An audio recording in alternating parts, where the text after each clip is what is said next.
शहर से दूर कदीम इलाके में एक पुरानी हवेली खड़ी थी जो ज़माने के तल खातों से अपनी अज़मत खो चुकी थी।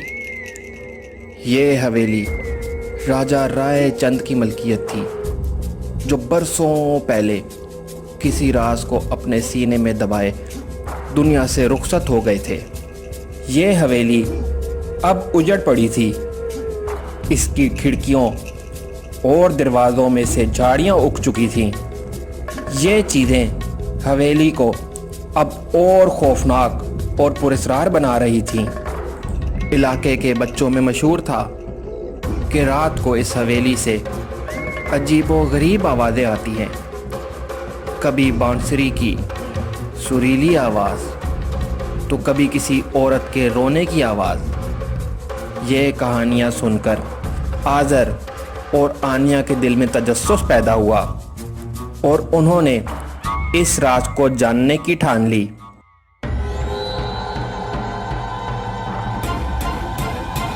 एक अंधेरी रात आनिया और आज़र हवेली की जासूसी पर निकले।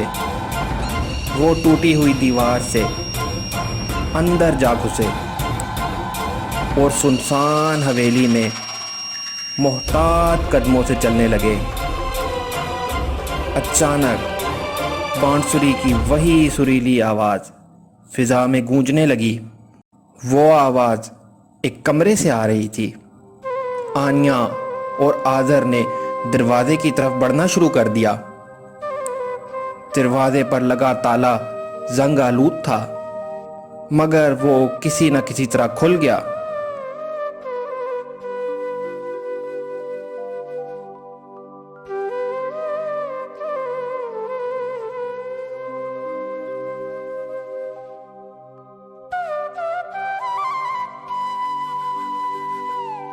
कमरे के अंदर का मंजर देखकर आनिया की सांस रुक गई।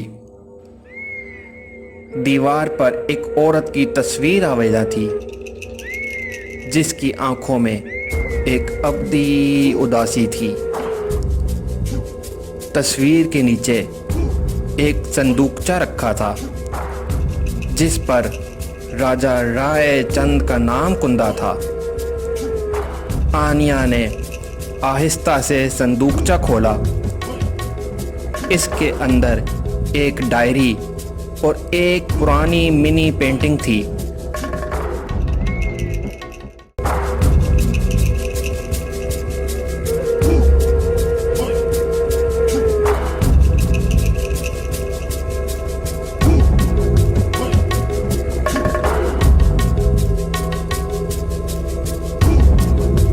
डायरी में राजा राय चंद ने अपनी महबूबा सुल्ताना बेगम से मोहब्बत की कहानी लिखी थी। सुल्ताना बेगम एक गुलकारा थीं जिसकी आवाज़ जादुई थी।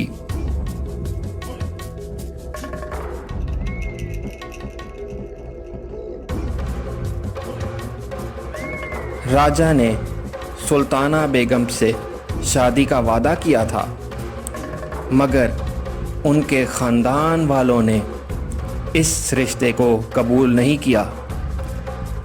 सुल्ताना बेगम गम से बीमार पड़ गईं और वहीं हवेली में इंतकाल कर गईं।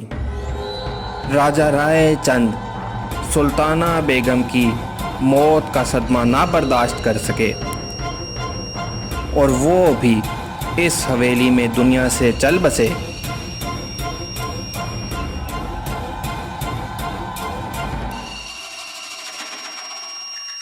बनाई गई पेंटिंग में सुल्ताना बेगम बांसुरी बजा रही थीं और उनकी आंखों से आंसू टपक रहे थे।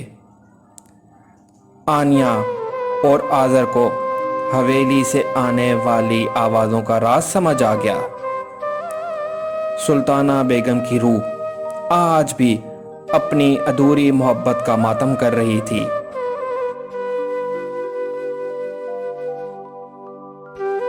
आनिया और आज़र खामोशी से हवेली से बाहर निकल आए।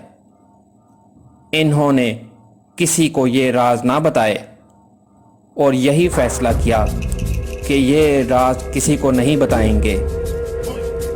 अब वो जानते थे कि पुरानी हवेली राजों से भरी हुई तो ज़रूर थी, मगर ये राज खौफनाक नहीं थे, बल्कि एक अधूरी मोहब्बत की अलमनाक दास्तान थी।